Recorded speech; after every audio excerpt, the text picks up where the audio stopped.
What's up, guys? Welcome back to our show, Toy Friendly Unbox, where we feature the hottest stories in the market today.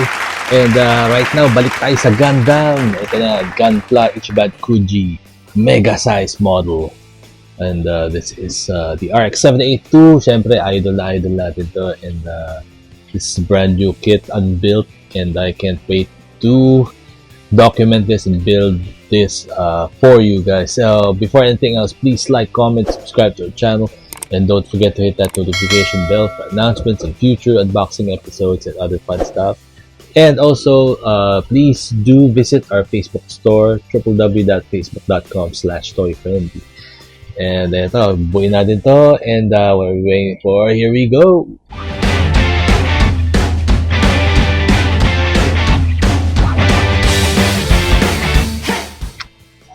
Hello guys! So, ito nga, bubuuin natin this mega size RX-782 Ichiban Kuji Gunpla Gundam. And this is 1:48 scale. Unbuilt pa to. So, kagaya ng dati, yung mga binuo natin ng mga kits, syempre, document natin each significant part na mabubuo natin. Papakita natin sa inyo. So, ito muna yung box, di ba? Bandai Authentic Gundam Kit or Gunpla. And as you can see dito sa illustration pa lang, may mga ibang klaseng parts na siya, mga transparent parts. Transparent yung ibang dito sa legs, sa lower torso, and sa arms yata. Yun yung transparent na part. And ito yung box, front of the box. Sa bottom part, makikita na natin yung more or less yung itsura niya. Ayan. So, yun nga, may transparent parts. Ang ganda. Ngayon pa lang tayo makakabuo ng ganitong klaseng kit. So, before, nakabuo tayo ng mega size. Siguro mga 14 inches yung lumabas na yun. Maganda. What I like about big sizes na kits is, of course, yung parts niya, no, malalaki. At the same time, ganda niya. Sarap niyang gupitin. Hindi siya mahirap na naalisin doon sa runners niya.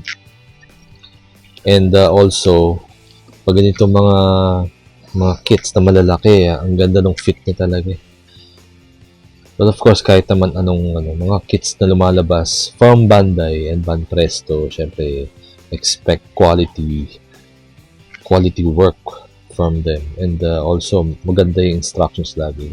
Madaling sundan.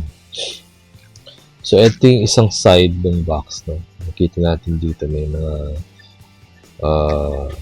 mga warning, mga notes para hindi ka para doon sa pagkakat ng mga parts also. Pero hindi rin natin maintindihan, eh. So, and other side of the box, mega size model. So, buksan natin, tingnan natin yung mga runners niya, no? So guys, ito naman yung manual niya. Nandito yung mga instructions kung paano mo mabibuild. And just like before, buti colored to. Usually black and white. Ito colored.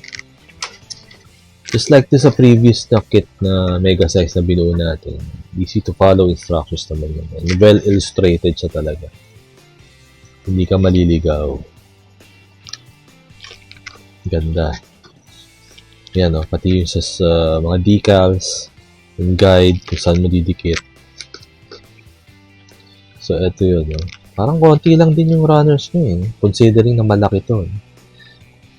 So, hopefully, mabilis din natin mabuo. So, ito nga yung mga runners. Makikita nyo. Yan. So, may transparent parts nga. Yan. As far as metallic parts go, parang wala naman. Pero transparent, eh. Ayan, oh. Meron siya. Very nice. So, iba-iba yan. Sa paa, sa shield. Pakikita na natin dito yung red, obviously. Sa upper torso. Ito. Obviously, shield. Diba? Ayan. So, yan. So, gagawin natin, bubuin na natin. Simulan natin buuin. And like I said, we'll document each significant part na mabubuo natin, and then I'll be showing you the parts, and I'll be showing you how to assemble them once the significant parts have been built, and yun, hanggang sa makapunta tayo dun sa final look and yung output ng RX-78-2 Gundam Mega Size model. Okay, let's go!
Alright guys, ito na. Kita nyo naman, tapos na. Isang upuan lang. Okay, so here's the finished product. Transparent yung arms, yung head, yung itong torso niya, no? Mostly transparent. Ang hindi lang transparent yung sa chest area, sa upper body area niya. Pero ang ganda, oh. Kita nyo naman. Ang dali lang yung buuin eh. Ito talagang quality ng mga ng mega size scale na Gundam, similar to what we've accomplished or what we've built before. This time kasi transparent naman yung ibang parts, tsaka bagong release kasi ito. So sarap niyang buuin, guys. Iba talaga pag authentic yung yung kit. And ang tatandaan nyo lang, focus lang kayo lagi dito sa instructions kasi may mga parts dyan na pag talaga excited ka, namamali yung namamali yung lagay mo. So gagawin mo, hassle yun, ulitin mo pa, mahirap tanggalin. Syempre tight fit siya. Medyo tight fit eh. Ganun talaga pag pag authentic, pag quality Bandai product. So yun lang iingatan nyo. And sa pagka-cut, syempre gagamit kayo ng tools, no? Gaya ko, gamit ko lang tong basic Gundam tools na nabili ko dati pa. So I'm sure makakabili kayo, mura lang naman, mga 300 plus. Yun ang gamitin nyo, huwag kayong gagamit ng basta cutter lang.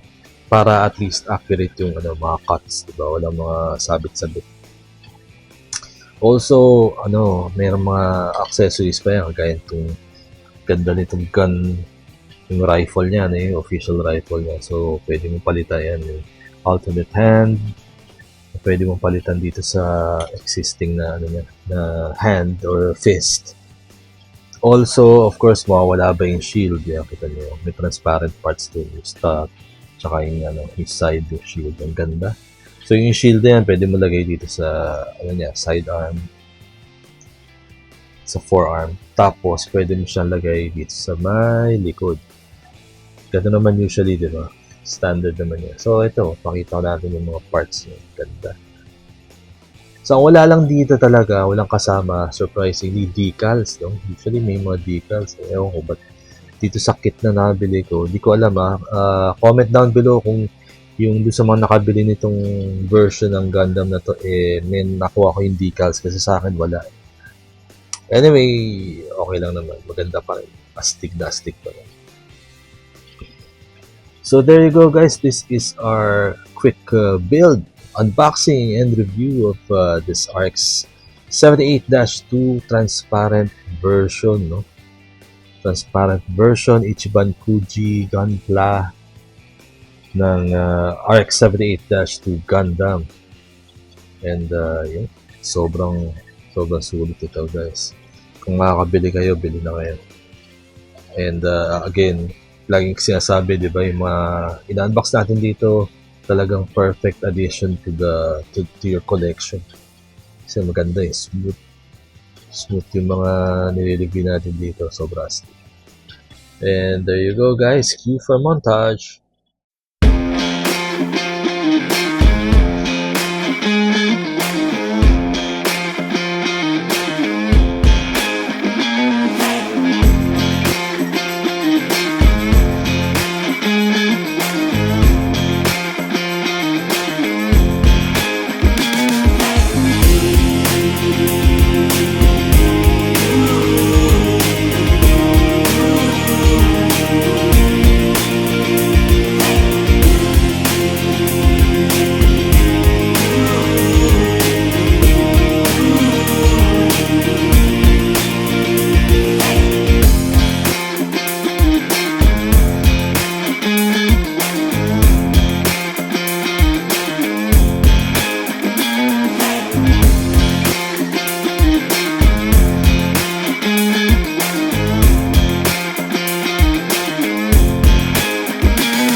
And there you have it, guys. That was our quick unboxing and build review of this RX 782 Ichiban Kuji, and this is the transparent version. And sobrang saya nitong build na to, guys. Ang dali lang, siguro 3 hours tops. Basta siya. And dali niyang buuin yung mga fit niya, and also yung mold. Sobrang dali niyang buuin. Para lang kayong bumuo ng HG na oversize. So, ang galing, kita nyo, 14 inches, and sobrang astig na to. And again, thank you so much for watching. Please like, comment, subscribe to our channel. Don't forget to hit that notification bell for announcements in future unboxing episodes and other fun stuff. And also, if you wanna purchase toys like these, please do visit our Facebook page, www.facebook.com/toyfriend. Yung sa mga Gundam fans, sobrang sulit ito. Bilhin na kayo nito kasi sobrang ganda sa collection. Again, thank you so much and I'll see you in the next unboxing episode.